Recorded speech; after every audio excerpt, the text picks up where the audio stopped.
Welcome to Socially Unacceptable, from F***ups to Fame, the marketing podcast that celebrates the professional mishaps, mistakes and misjudgments while delivering valuable marketing and life lessons in the time it takes you to eat your lunch.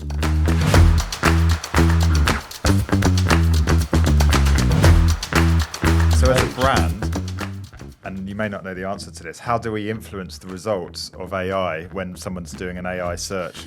It's still the same kind of thing as before. It's still good SEO. It's still making sure you write clearly. It's making sure that all the pages are discoverable. But the question is, do you want your content to be in that space? And the best part about it is the fact that when you break the BBC homepage, which I don't recommend, the background is a clown on fire. It's the test thing with this clown on fire. Is there black hat? Here's 500 quid under the table going on, and the webmasters get their links that they want, even though there's no clever strategy. It is basically just cash. Yes, for a lot of it. Welcome to Socially Acceptable, the only podcast for marketers and comms professionals that celebrates the biggest fails and marketing mistakes and helps you learn practical lessons from other people's misfortune. Also, you can grow your brand quicker. I'm your host, Chris Norton, and I've worked in PR and marketing for more than 25 years, in more than 7 agencies and a number of in-house roles. I've even taught public relations at a university. However, 13 years ago, I founded Prohibition to do PR differently, using customer insight at its core. Today, Prohibition is one of the North's top 10 PR and social media agencies, turning over more than 7 figures every year. In this week's episode, we speak to Gerry White, who describes himself as an unconventional innovator.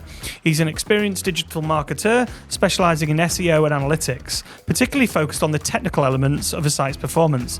He's also worked for the BBC, McDonald's, Weight Watchers, British Home Stores, Gordon Ramsay, Premier Inn, and many, many more. More recently, he became the VP for Growth for Mirador, which he talks about quite a lot in the podcast. I think you're going to enjoy this episode because we try not to go too technical, but we try to keep it interesting and practical. So you should be able to find quite a few things in here that are very interesting. I also thought that his fails were very interesting and worth the wait. So wait for them. So sit back, relax, and let's get into this episode with Gerry White. Enjoy.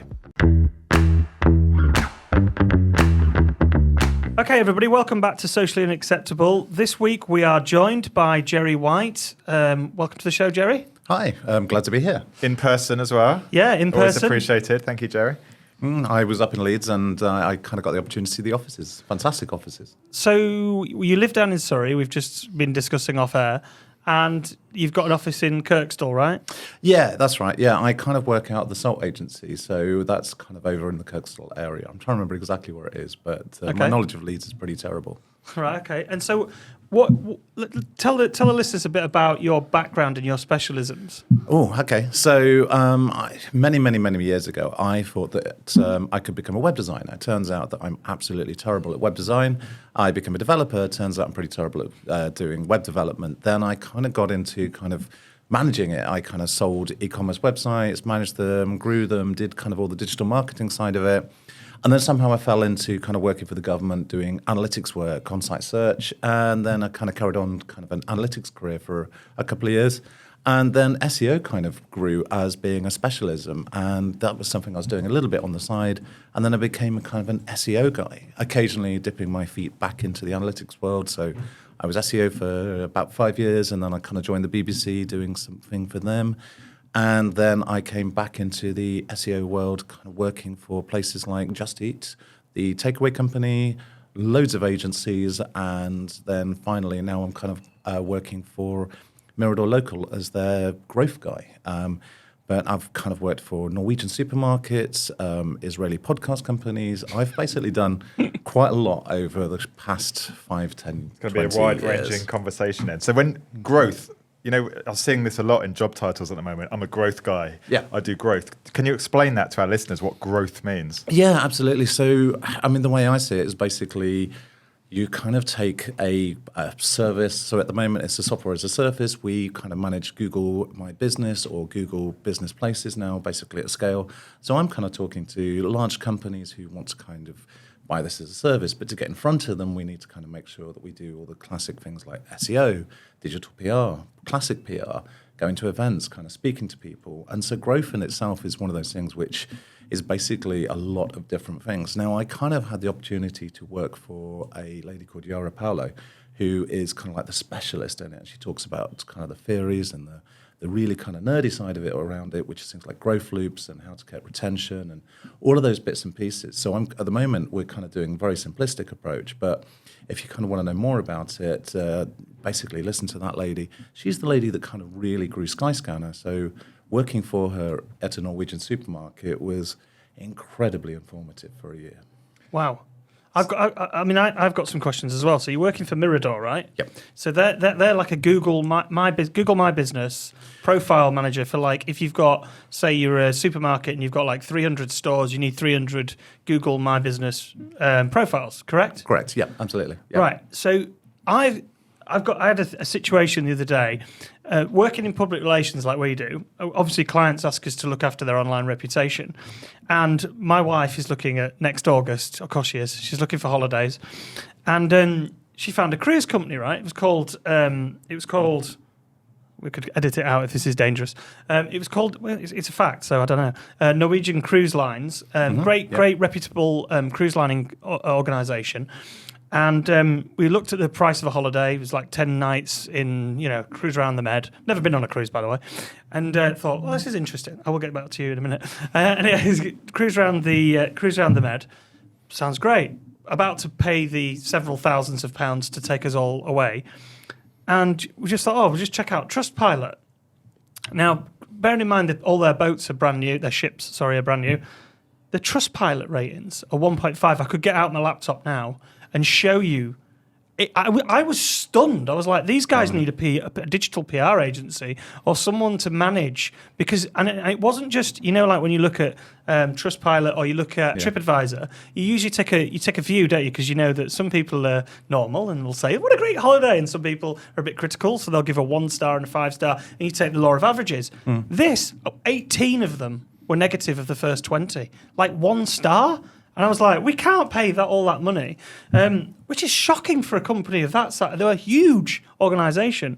So my question is this, back to your location and reviews and things like that. Now, I know that reviews have a big impact on your SEO ranking, particularly on your Google My Business ranking, so how you rank locally on the map and things. What do you guys do in that field, and how do you manage the review side of things? Because it's so important, isn't it? No, it absolutely is. So there's a couple of things that we do as a service. We have a tool which allows you to quickly, intelligently reply to them all, and that's one of the things that a lot of people don't do. So, I'm curious as to what the replies were and what those reviews were. Actually, having been to Norway, as I mentioned before, basically it's very cold out in the fields, but that's another story altogether. But yeah, basically, why are they all getting the negative reviews, and did they reply back to them? Because I think replying back to them, you kind of go, oh, okay, this, if they sort of turn around and say, actually, we had this one problem on this one cruise, we really apologise for it, we'll make it up to you. Yeah. You're more likely to kind of go, oh, okay, that's kind of one problem on one cruise, and that's kind of fine. But if it's like all kind of different things and there's lots of different reasons for it, then that's kind of the question. But yeah, in terms of what we do, basically, we kind of do recommend people look at the reviews, reply to them, but you also get people to incentivize reviews as well. So, for instance, I don't know about you, but normally if a company's really kind of annoyed me, I can remember a plumbing company in Leeds, but that's another story again. And basically, if they really give you a bad service, you're really likely to leave a bad review, because you need to kind of warn everybody else. And you're also just really annoyed with them. It's kind of a way in which you do it. It's kind of a old angry Yorkshireman kind of approach. And if you're not encouraging reviews from people, you tend to find that the reviews look bad. So one of the things that we have got, for instance, is the ability kind of to produce a QR code. And we were chatting away with a lady who kind of works for a charity shop basically in Ireland. And we were sort of talking about the fact that all of the stores should encourage people to leave a positive review, because weirdly enough, they're getting a lot of negative reviews for no reason other than the fact that people are unhappy with something they bought in a charity shop and are complaining that this wasn't as good as they thought it was going to be. They've obviously misunderstood what a charity shop I know, does. it's always quite good fun. So incentivizing reviews, where sort of ethically? Where do we sit on that? Yeah, What does that actually look like? Probably used the wrong word. Instead of incentivize, I mean kind of encourage, basically. Positive reviews or both just sides. all reviews, basically. If you Yeah. encourage people to leave a review, they're really likely to leave a good positive review. Yeah. If somebody's just annoyed, they're really likely to leave a bad review. So encouraging people to kind of leave a review is just something which works really, really well. That's interesting. It comes back to customer experience, doesn't it? You know, a happy customer will tell 2 people, an unhappy customer will tell 10 people. Exactly. So it's all about, I suppose, encouraging reviews is one thing, but your offering, your customer service has to also fulfill, doesn't it? So you encourage them with a QR code or some sort of like prompt to do it. And any other incentives for positive reviews that you guys do? I mean, we don't really do that much ourselves in that way. So we do the kind of the encouraging reviews there, and we do that side of it. So, but we don't have kind of schemes in place to kind of get people to leave more reviews. But I think it's kind of important that basically if you've got an ECRM program and you can tell your happier customers, like if you send everybody a link on their first order and says, please leave us a review, it's a little bit jumping the gun a bit, but always do it on the third order, for instance. I've worked with a lot of kind of, when I've been, not necessarily in my current role, but in other roles, we've been sending emails out and using pop-ups to kind of say, hey, did you have a good time? Kind of leave us a great review. So after the order or somewhere like that. So that's when to kind of leave the reviews. And I know full well, basically, that, like I stayed in a hotel on Saturday night in Birmingham, which seems strange when I'm up in Leeds. The glamour. It was lovely. I played a game afterwards and tweeted out, is this a Norwegian prison cell or is it I won't mention the hotel name, but it was a certain brand budget one. And it wasn't even that cheap. But basically, looking at it, I was like, this is just really bad. So I did leave a bad review because it wasn't so great. But right, okay. I do have a policy that every time I leave a bad review, I leave 2 positive reviews. Interesting. So because you know the weight that Google will give to like reviews in whole. I mean, it was just shock to me that such a huge brand had such negative reviews, and the strategy didn't seem to be a sound one. But anyway, okay, that's good. So we've sort of touched on what Google likes there. So at a bit more of a macro level, what is the state of SEO at the moment? What is the current thinking? What's working? I mean, a lot of the conversations we have, it's all about kind of, I mean, it's a bit of a jargony term, online PR.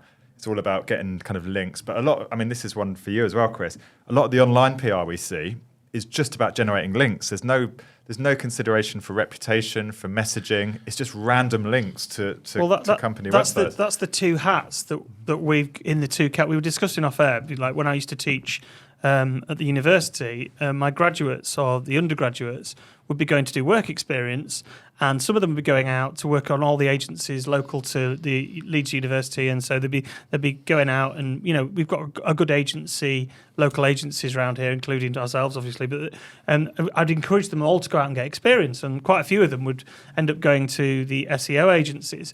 But the difference between a traditional PR person, if you like, a comms professional, and a digital PR team is digital PR is very objective, performance marketing focused, isn't it?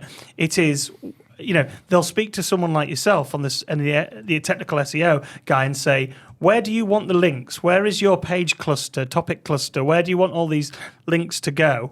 And then they'll create a campaign that is totally focused on links. What Will's touched on there, though, is we see the links are just not related to the bloody brand, so you might have it completely. There was one the other week, wasn't there? Yeah, I mean, without naming names, essentially it was an interiors brand which found out how much the McAllister's house in Home Alone would have cost in electricity per day in the 80s and nowadays, and it was something like $500 a day now, $50. Great idea, actually, but 2 things, I think. And when I watch Home Alone, I don't think, God, their electricity bill must be high. And also, when I think about electricity use, I don't necessarily think about interiors. And if it was Octopus Energy or someone doing it, it would have been perfect. So anyway, back to you. What is the state of SEO at the moment? What's working? What's the current thinking?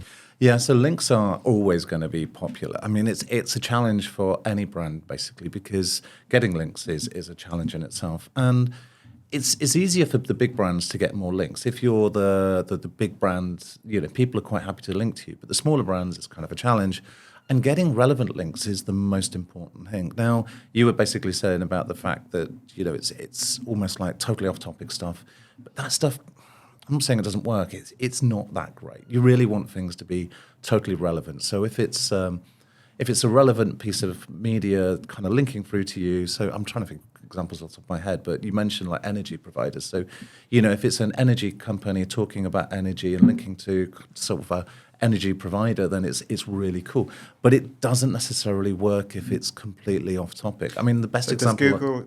Does Google make a judgment whether it's relevant or not? How does that work? Yeah, there is kind of this theory called sort of topical authority, and it's kind of a challenge there basically to fully understand it. But Google is super smart, and it kind of goes, this page is about boats, this page is about cruises. They're kind of topically aligned, and and if it's about holidays and similar bits and pieces.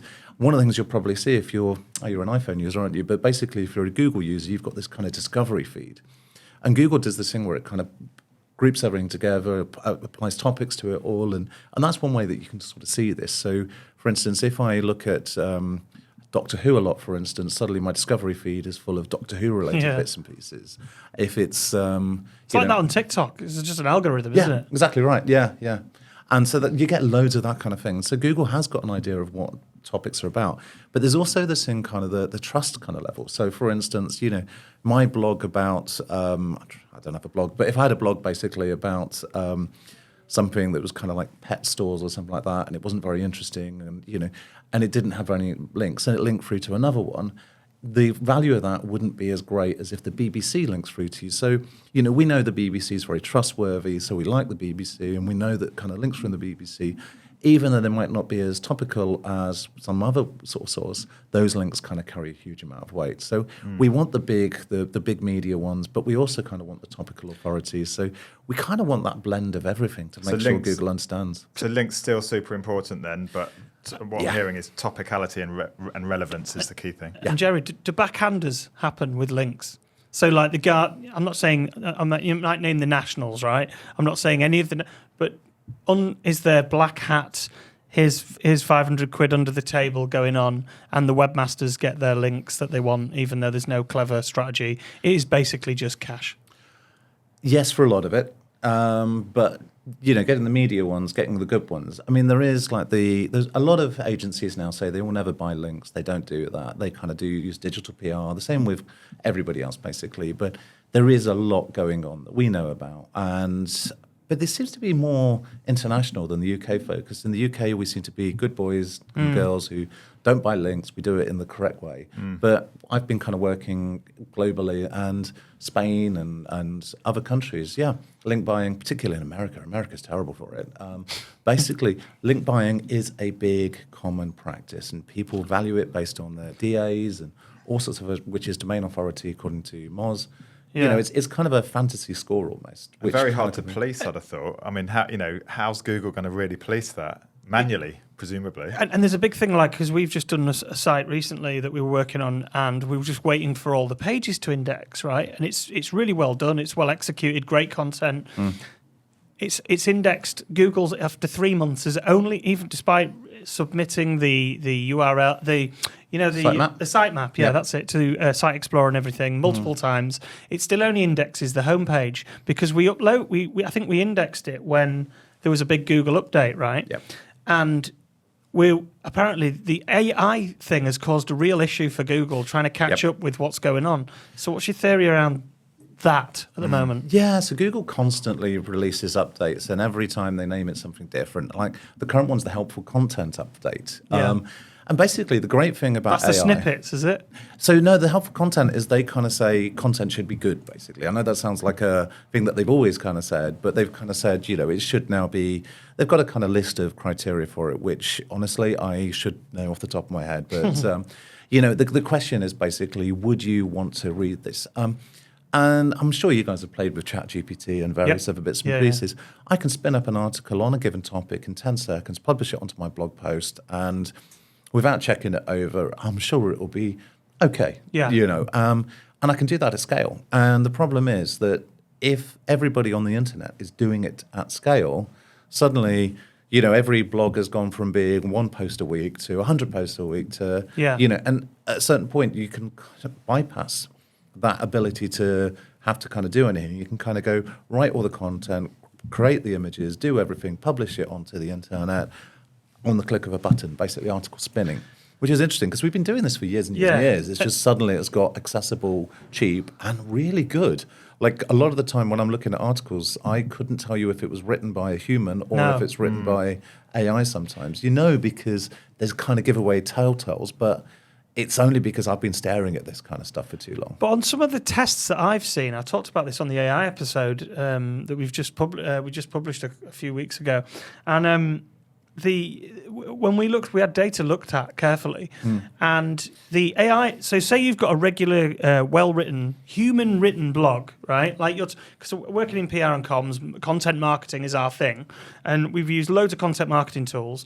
We write our own content. Yep. Now, that's not to say we're not using AI now as well. So you can use AI, but the stuff that you're talking about, article spinning, has been going on since the days of the black hat SEO person, right? Mm-hmm.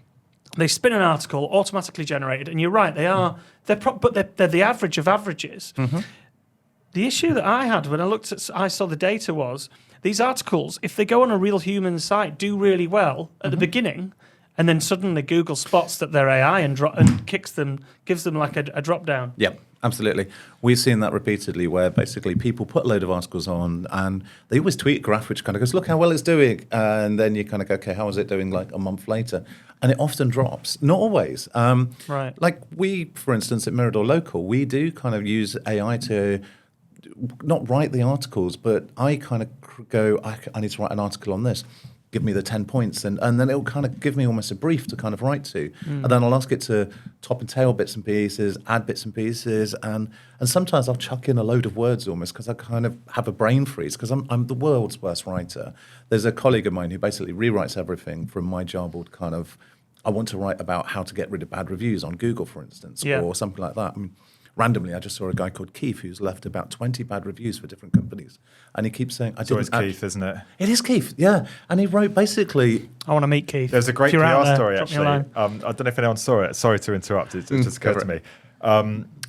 TripAdvisor did a PR stunt, and they looked at the top people who have left negative reviews, and they're looking at who the real, Karen on the internet. They wanted to find out who the real name of Karen is for Keith? A man, and I think it was Keith for a man. It was I need to Google Keith that and David, I think it was. Well, Keith has left about 20 reviews around Leeds, actually, and basically saying 1 star, didn't go. And I'm kind of going like, why did you leave 1 star and didn't go? Anyway, basically, back to the point. I was writing this article out and basically kind of talking about the fact you've got to get rid of these reviews. If you've got like loads of people leaving 1-star reviews and saying, I didn't actually even go, why? You can just tell Google to get rid of it. Anyway, I started writing this article out. And I kind of reread what I'd written, and half of it was just garbage almost, because it was my brain kind of putting words into the page. And, I then asked Google ChatGPT or something similar to kind of rewrite some of it and other bits and pieces, and it comes out a heck of a lot better. Yeah. And then I give it to the editor like to a polish. Yeah, exactly. I mean, it's way better at writing stuff than I am, but I kind of know what I want to write about. So I kind of put it into that. And then I give it over to one of the content editors to kind of rewrite it and actually make it sound less like a bunch of words that Gerry has dumped. So is that what your advice for listeners would be then? So, people are obviously looking at things like AI to create content for SEO. So proceed with caution. Is that the message? Yeah, I mean, my favourite article recently is, do you know what a mocha pot is? Do you make your own coffee? Yeah. So there's a great article on a mocha pot on a website, and it's clearly written by AI, and it's one of those made to kind of rank to then sell mocha pots, which quite honestly is something that a lot of affiliates of Amazon do.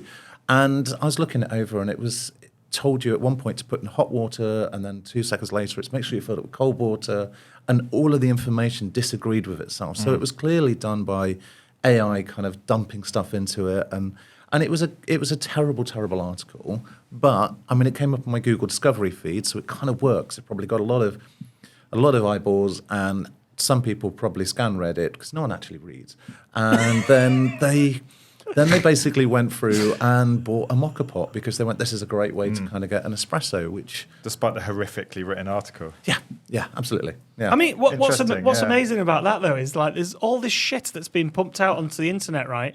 We've referenced this before, but when me and Will first ever met in our first year of working together, we met the guys from the sock shop, their SEO team, and I was talking to the technical guy like yourself, technical SEO, and he was like, "Oh yeah, we write. I think it was 40 or 50 articles on socks a week." It was insane, wasn't it? And I was like, insane. "How the flipping heck have you got time? How can you come up with that many different concepts?" The country's leading sock expert. So with AI, the other side of it, which intrigues me, if I'm looking to search for something, and I actually head to ChatGPT rather than Google, and I look at, give me some top restaurants in London to go to.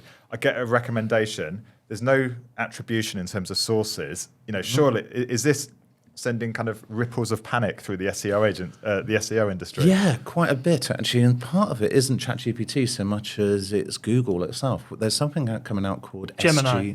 SGE. Oh, okay. So Gemini, I haven't really looked at, so I really can't talk about it too much. But because Gemini came out when I was slightly hungover, and people were kind of talking about it, and right, that's on my list to check out. But they've rolled Gemini out into Bard because Bard was an experiment. Because Bard was a panic attack because ChatGPT was making Google look rubbish. They've rolled Gemini into Bard, so Gemini is making Bard cleverer and more accurate based on what Will's just said about the fact that references are made up. So what's the one that you're talking about though? SGE, which is basically where the results of the page are so almost, it is basically like ChatGPT within Google. So you don't get the attribution, you don't get that kind of information back again.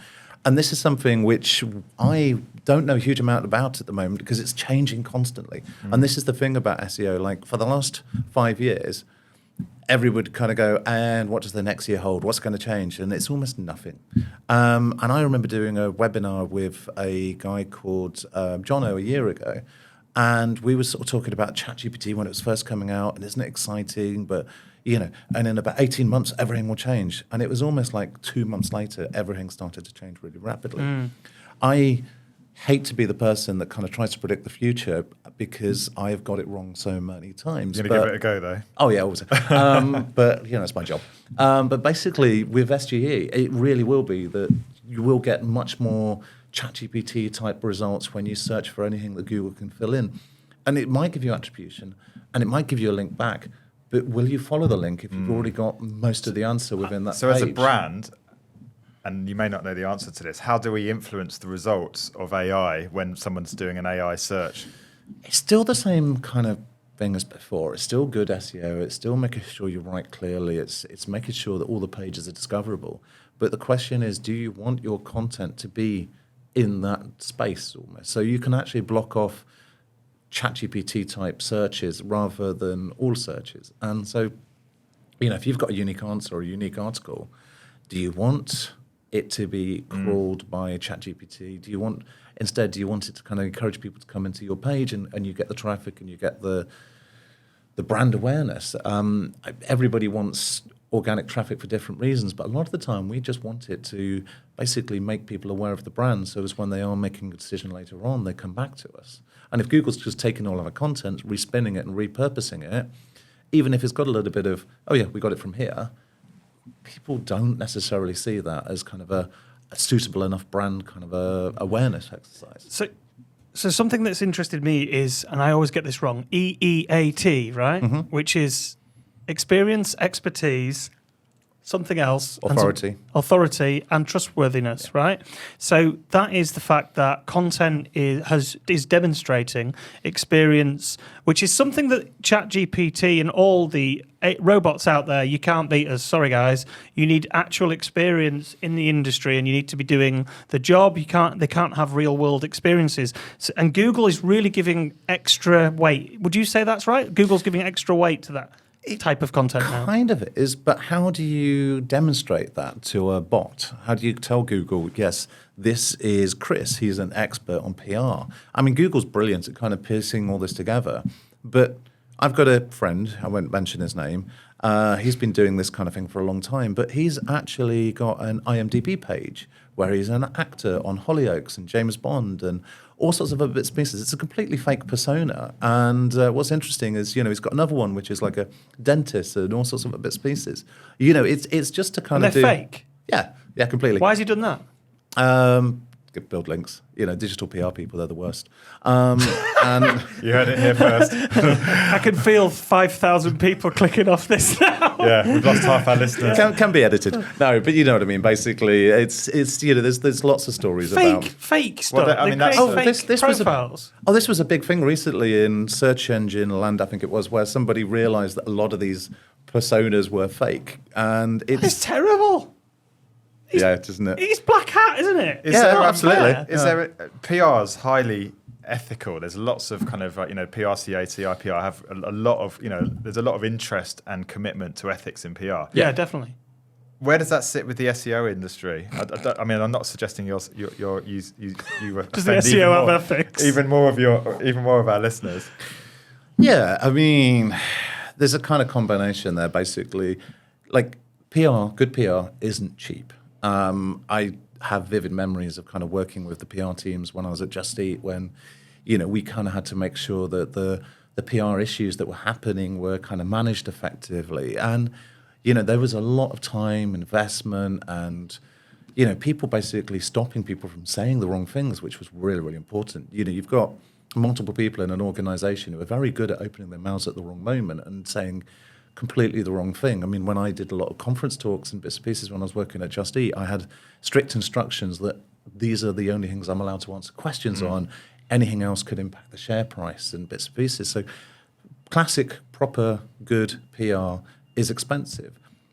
Getting links for that client in the corner who doesn't want to pay very much money and other bits and pieces, that's where the challenge comes in, is like how cheap do your clients want to buy links for, in effect? And there's a cost to going cheap, I presume. Yeah, exactly. You get the dodgy fake personas and other bits and pieces. And it's not, let's just say, I'm not saying that it's always wrong, but there's a special line, and one of the things that Google, if it's sort of talking about hairstyle products, it's one thing. But if it's talking about medical stuff, if it's talking about finance stuff, then that's where things become really complicated. And let's be honest, the worst people for doing the dodgy stuff are the payday loan type companies and the gambling companies who are already in a morally questionable area. You haven't got any clients I'm offending. In what, sorry? In the payday loan space. No, Okay, no, cool. all good. Proceed. Cool. All right. I was trying to think of something funny to say, but no, we don't have any and we don't want any, thank you very much. I don't want to do payday loans. But yeah, so I mean, people who are also questionably moral and also people who you don't necessarily want to link to, these are the people who will get the backlinks in a cheaper way. That idea of links, this is circling back slightly. You said you're a big brand, you're Just Eat, you're Deliveroo, people want to link to you, don't they? And you can understand why. If you're a challenger brand or a smaller brand, probably your creative is, you probably have to work a lot harder with your creative. How do you get the media and influencers to link to you if naturally people will always look to the bigger company? I mean, I sit On-site calculator, tick box. Yeah, I mean that works. Or how much money does the Home Alone house cost? Those are the kind of things. Creativity, smart creative ideas. Yeah, I mean the classic one is that idea, the Home Alone house has been done many, many, many times. I mean, I think Money Supermarket worked out how much Batman's suit cost, and it can be quite formulaic, can't it? That's one. No, it's very formulaic. Yeah, and I think that's. But it works. That's why it works. But in the media, I think the media should be more discerning. They should see that it's just a. Yeah, but they just want great content that people click on, Will. If it's all about links and it links to a piece of content, a graphic or a calculator, and it's Batman broken into loads of different shapes and what would cost what, then people like that sort of stuff. But hasn't the bar become uncomfortably low? I think we should demand more, shouldn't we? You'd think that, but honestly, when journalists are kind of complaining that digital PRs are spamming them with all these terrible stories, and then you find the stories that they're actually publishing are way worse. Honestly, if you start to read a lot of the local papers and what they're kind of pushing out, it's not always great stuff. So a lot of the stuff that digital PR people are turning into a story Man isn't as 100 bad. dies suddenly. So Gerry, I'm going to talk to you in a minute about something else about in that area. But this show is all about So socially acceptable is from fuck ups to fame. It is all about marketing fuck ups, and that's really why people listen to our show. They like to hear Will and I fuck up and talk to other people about when, not necessarily a fuck up, or when something's not gone well, because everybody bigs themselves up about things that have gone well.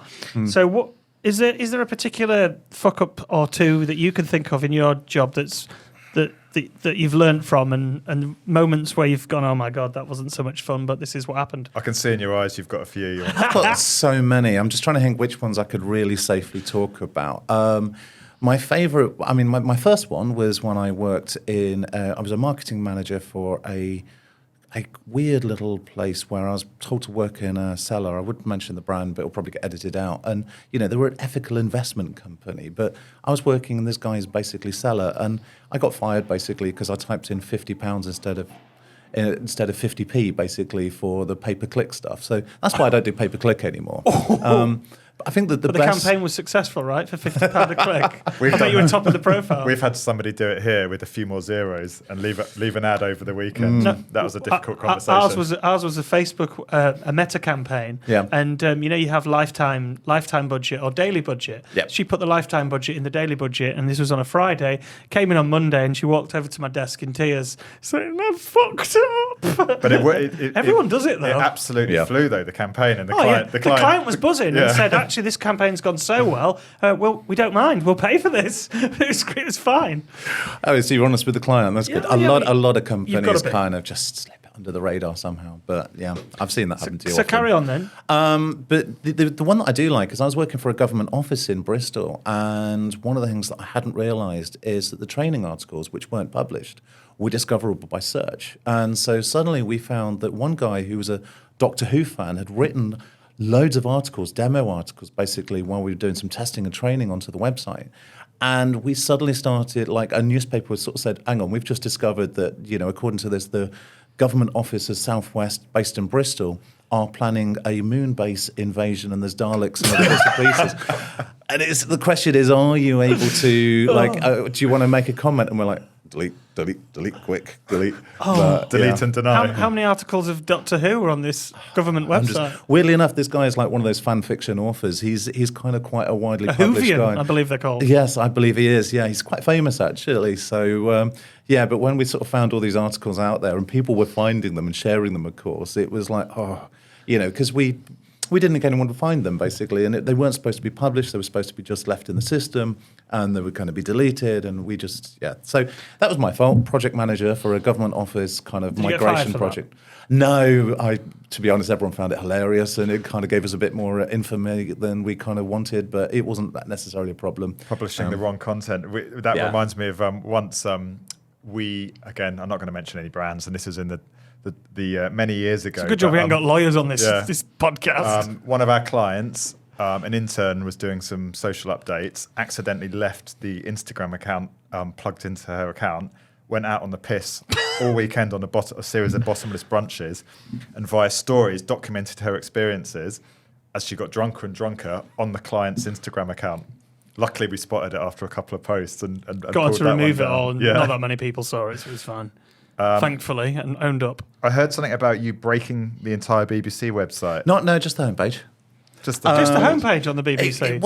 No one reads that anyway, do they? Actually, millions of people do. But my job basically was personalisation. Almost. So I was working with them to try and encourage more and more people to personalise the homepage.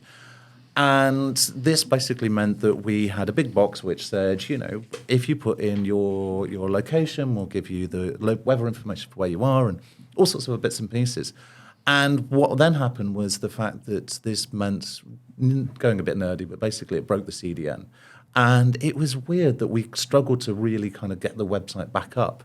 And the best part about it is the fact that when you break the BBC homepage, which I don't recommend, the background is a clown on fire. It's the test thing with this clown on fire. That's terrifying. It was a brilliantly terrifying. It was this kind of test image thing that somebody had put somewhere. And the best part about it is after we fixed the homepage, I basically documented the fact that the broken page, the 500 page, had broken links on it and this clown on fire and other bits and pieces. After we fixed it, we then struggled to figure out exactly where the clown was. Yeah. You didn't know where the clown was? No, we didn't know where the burning clown was. Was it an evil clown that just... No, it's the test card image with the clown right. with the thing, but I'm thinking behind her it's got fire. I'm saying the clown from Stephen King's It. No, but do you remember the BBC when the BBC used to go off? And I don't. It's maybe listeners of a certain age will remember this because our producer, the Generation Z, will have no clue what I'm talking about. But when the BBC signal used to go off for the test signal, it used to be the Play School. That's exactly it. That's the wasn't one. It? Yeah. And it used to make that noise. And it would say, we'll be back in a minute. Do you remember that? Zach doesn't even know what a television is, do you? You just watch your phone the whole time, don't you? He's too busy in TikTok. Yeah. So you never tracked it down then? You never tracked this? Honestly, it wasn't my job. I know that sounds like a bit of a cop-out, and I hate it when people say it isn't my job, but generally I had no skills, no idea how it was all working. I mean, when I was there, basically part of my job was to help them replace the site search and who was using it, where they were using it. And it was one of those things that was so integrated into it. And BBC is a bit of a interesting thing. I mean, one of the things you can find is a web page on the BBC from the millennium, so basically the year 2000. Wow. And if you ever find that page, I can share it afterwards, but basically, if you ever find that page, it's brilliant. It's about 80 kilobytes in total. It looks like it wasn't designed for a modern mobile phone, let's just say that. And did you get a call from the Director General of the BBC wanting your head on a stick? It wasn't quite like that. I'm sure someone else got told off for it, but it was fixed in a day. So you broke it and but then fucked off and left someone else to deal with it? I wouldn't say I broke it. It wasn't my fault that it broke, so it's fine. Okay. Yeah. So it just literally the website went down. Did you get a message? And then the image of the clown came up and everybody started panicking and running around in circles? Yeah, exactly. Yeah, it was like, how do we get this fixed up? And Which is the appropriate behaviour if you broke the BBC homepage. Oh my isn't it? God, I can would you say imagine your heart? That is a stressful day right there. That's some good fuck-ups. Thank you for that. Yeah, I wasn't expecting some of those. That was good. So I want to revert back to the SEO then. Mm-hmm. And I want to talk to you about negative SEO. So this is something that people working in content marketing, and fair enough if you know about this, but I wasn't aware of negative SEO until very recently, and I'm going to share something on the podcast that we've not talked about before. So in March, Prohibition, our Prohibition PR's website, we come out top 10, top 3, top for a lot of terms for what people search for in terms of public relations, content marketing, and social media. Right in the UK, we do quite well on it because we've got great content and we've optimized it and we know what we're doing. Now, that was all fine, and then in March, our content we just fell off Google entirely, like. You couldn't find us anywhere other than just by direct. We weren't on any searches anymore. Traffic went down it just wasn't any traffic. And we had to do an investigation. And the investigation we found, where we had to get a technical team of SEOs involved, and quite a few because it was not an easy thing to find, was we'd gone from 5,000 backlinks, all natural, and if you look at our backlink profile, to 1.7 million. Some Chinese, some casinos, some sex sites, none of which we knew about. Some all linking to pages that didn't exist on our site. Yep. And it was all a ploy by another, I don't know who you are, if you're out there, fuck you. But anyway, and it took us, I don't know how long, to analyse what that was and get rid of those nasty links. In fact, it's taken 6 months to recover. Which was a painful experience for me, but I've learned a lot about negative SEO and how to clean it up. So if anyone's suffering from that, drop us a line because we've dealt with it ourselves and we can deal with it. And now we're back to pretty much where we were, but we lost 6 months. Yeah. What's your experience of negative SEO? Because the guys that we were working with said they've only ever seen it in casino and like the dodgy sex toy industries and industries that are just a little bit on the edge, not in what we do. So it was unusual.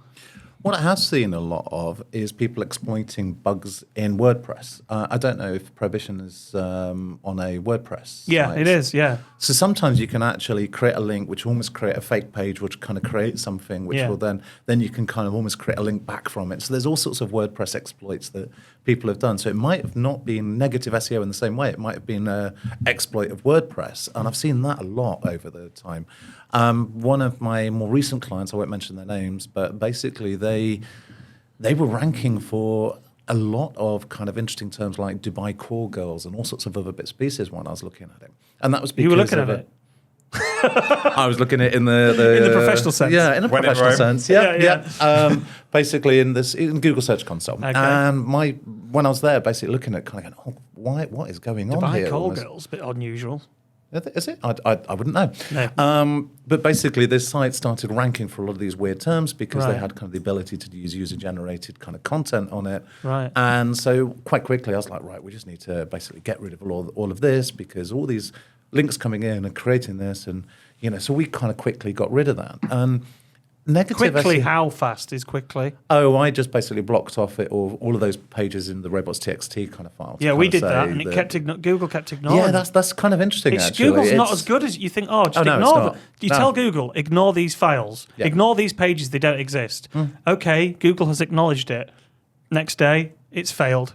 Yeah. It's like, what? We've told you to ignore it. That's why it took 6 months. Google is a kind of a strange beast who pretends that they care about the little. Oh, I'm going to get myself in trouble here. Apologies to anybody at Google. Brackets allegedly. They Close kind of brackets. say that they love the small guy, but if something goes wrong, they don't give the small guy any support. There's been a lot of cases where, a small company. I mean, like I say, one of the things that we do is Google My Business kind of management. It's now called Google Business Place, by the way, GBP, which is a terrible acronym for anything you want to kind of search for.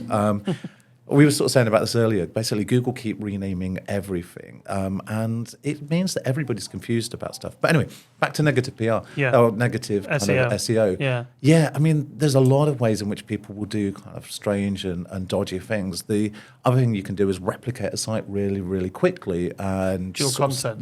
Duplicate. Yeah, steal all the content, and often you'll find that the traffic, Google will get confused as to which site should be the canonical, the kind of primary source of the traffic.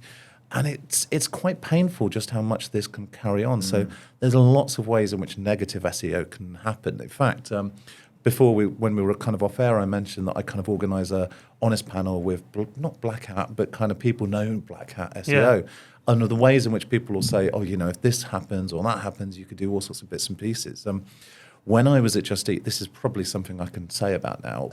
One of the things that we found was that somebody had replicated their site in France, and they had put on it, let's just say dodgy, God, I seem to be talking about call girls a lot, but let's just say kind of dodgy supplier services that we didn't want. And when we were looking at it, I mean, the first thing I did was I spoke to the lawyers, because the one thing I have learned over my time is always speak to the lawyers before you do anything.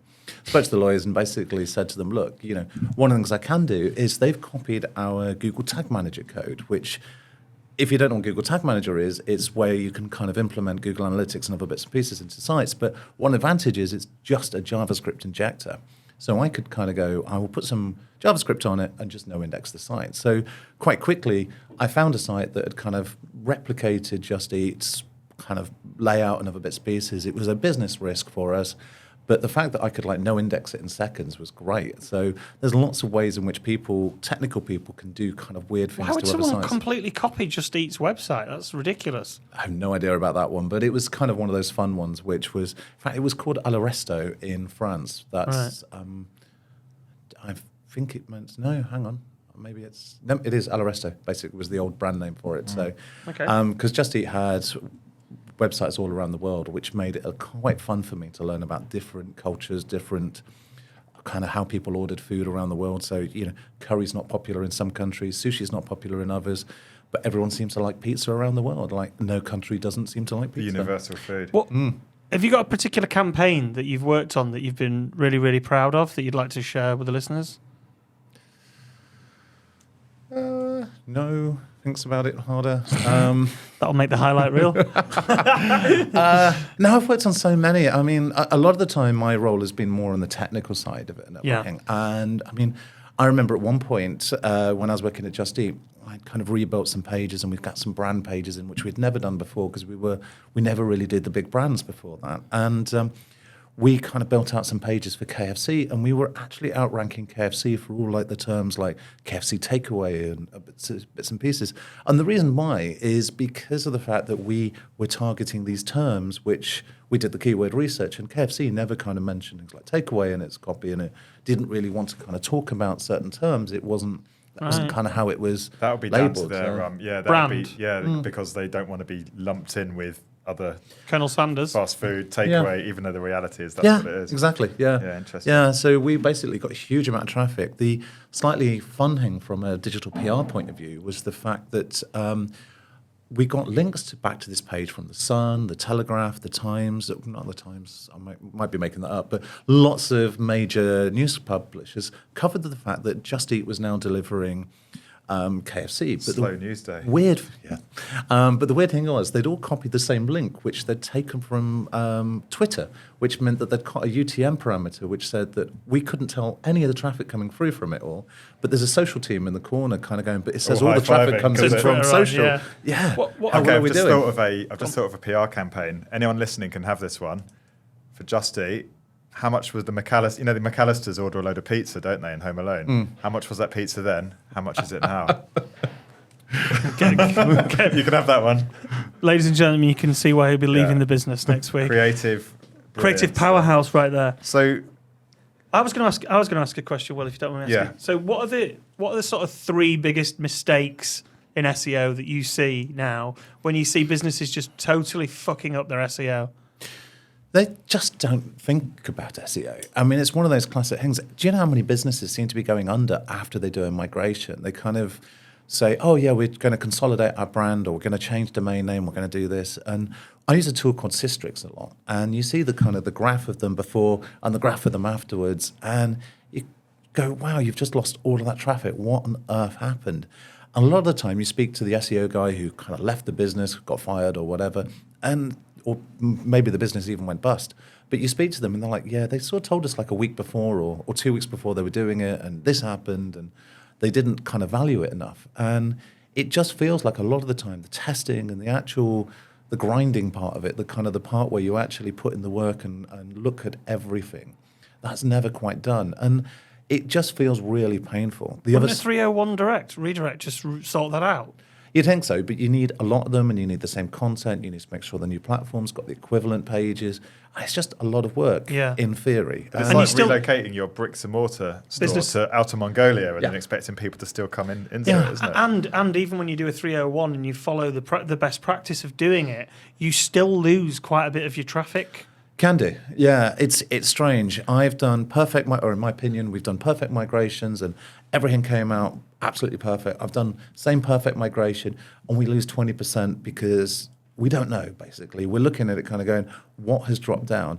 But there's so much more to it than it sounds like. For instance, mapping all the backlinks that you've got. So if all the backlinks land on a 404 page, or it comes in and your categories now are going through to an empty category page, there's a lot of things to think about and a lot of things to kind of do. And it's surprising how often kind of they have a deadline. They kind of go, we're going to do it on this date.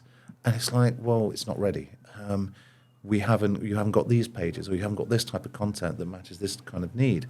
And so it happens so often, basically. And there's always kind of we call them hippo. Do you know what the expression hippo? No, go on. Highest paid person's opinion is basically where somebody makes a decision. It's not always based on data, it's not always based on advice, but for some reason the hippo in the room kind of makes a decision. And that actually links with some of the themes we were talking on the last episode with Katie Tucker, wasn't it, about the problem of ego when it comes to making decisions. And often the data, the insight will just be thrown to one side and ego takes over and a decision's made regardless and despite the consequences. Final question from me, quite a punchy one. Growth. You know, a lot of our listeners will be interested in growth in whatever shape or form that takes. What three things do they need to be spending their time on? Oh, the big one that I think people don't do enough of is audience research. It's like, you know, I kind of go, right, we're selling Mirador local, who are we selling it to? And I think initially I was like, people like me, you know, tech SEO people who want to buy it.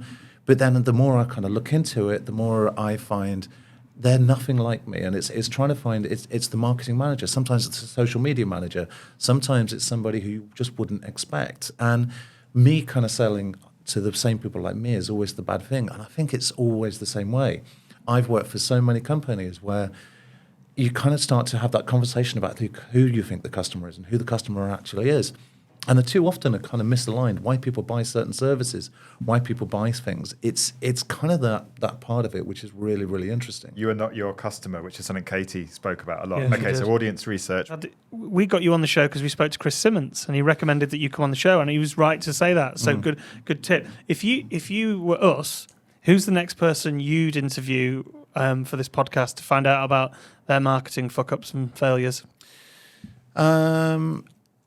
The person who I think I've heard the best recently is somebody called Natalie Nahai. She's the kind of web psychologist person. And I remember listening to loads of bits and pieces from her years ago. She seems to have disappeared a bit, so might be a challenge. I think she's doing art stuff now. Natalie Nahai? Yeah. Okay.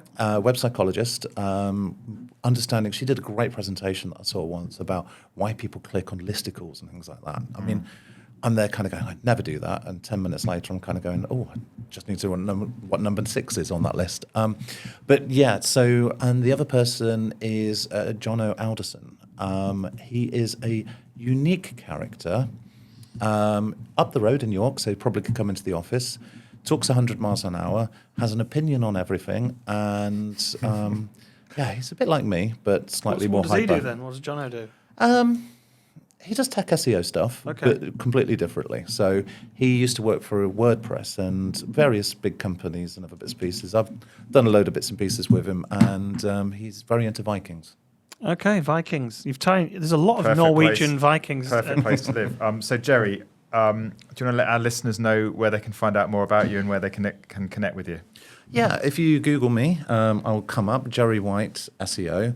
Is that on the Internet Movie Database and the dentist forum? No. Unfortunately, there is a guy that outranks me at the moment. But basically, if you just type in Gerry SEO or Gerry White SEO, I'll come up. Connect with me on LinkedIn. If you want to know more about Mirador Local, it's miradorlocal.com.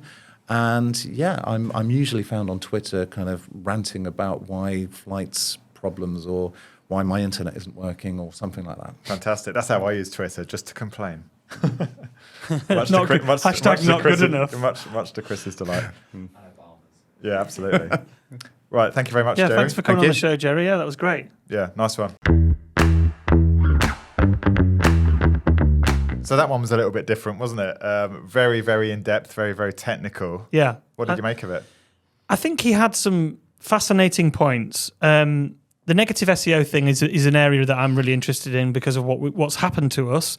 And he had some interesting points on the reverse ChatGPT style, the way that I was talking to Zach about this, and he had a different take on how he used ChatGPT. He was using it once he'd written the article to then add spruce to it, whereas the way that we recommend to our team or to clients or whatever is to use it as a first draft and then add the EAT, the authority and the trust in that article. So add your bits of experience, add the bits that the events you've been to, the things that demonstrate. So I thought demonstrate your own human behavior. So I thought what he said was interesting because it's not how we would do it. Very candid as well, which I liked. I think it's worth saying we do know some very, very talented, very, very ethical SEO people. There's loads. Yeah, there's loads. We were joking. As in any profession, there's a minority that perhaps are a little bit black hat. I'll be honest. Yeah, he wasn't very positive about digital PRs. No. And there's some very good ones of them out there as well. Yeah, there is. And I'll be honest, I'm still not that clear on what a growth specialist does. It seems like a newfangled marketing term that I'm seeing a lot of. And I know there's elements of SEO, there's elements of market insight and research from what I get. What do you make of that? I think he's about growth specialist. It felt like he's growing the Mirador brand. So Google local listings or whatever it's called now, GBP, or it was the new reference he gave. I think he's more about growing that brand, and he's using his technical SEO experience to do that, which means, I should have asked him what are the key strategies to SEO. You asked him what the trends are, but I felt like Does the old thing still work? Or all the things that we've done before still work? Or is it just still on page, get your on page correct, and then just do digital PR to get links?